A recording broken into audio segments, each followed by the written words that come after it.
Labas rytas, suraitytas. Negaliu patikėti, kad trečią dieną jau reikia atsakinėti jūsų klausimus, bet iš pradžių turiu pasakyti, kad vakar suklydau. Šauktiniai dabar jau pagal statutą gali būti su tvarkingais ūsais. Ir dabar nereikia tų visų kančios kelių. Žiūrėkit, let's go, galim į šaukimą taip važiuoti. Ir pirmasis komentaras yra iš Martini 400. Tai kaip tas kotletas su baltu padažu, nes man visai skanu. O čia jis referuoja į mano YouTube video, kurio jeigu dar nematėte, tai būtinai nueikit pažiūrėti, nes ten galbūt atsakys į daugiau jum iškylančių klausimų. Davai, einam.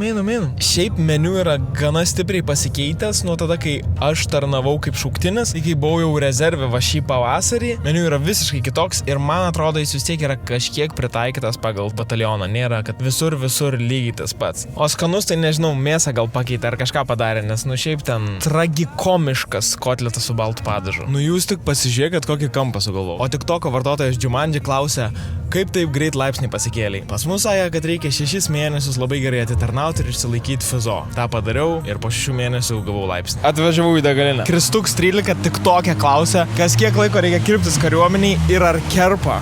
Nemokamai ir kažkaip ten tai parašė. Kirptis reikia taip, kaip greit tavo plaukai auga ir ar duoda kirpimą. Pas mus kopai būdo kirpimosi mašinėlės, tiesiog patys nueidom ir nusikirpdom. Oi, baigėsi pilimas. Tai tokios naujienos iš 3 dienos. 4 dieną nebeatsakinėsiu klausimus, o turiu paruošęs specialią temą apie maistą. Tikrai gera. Laukit.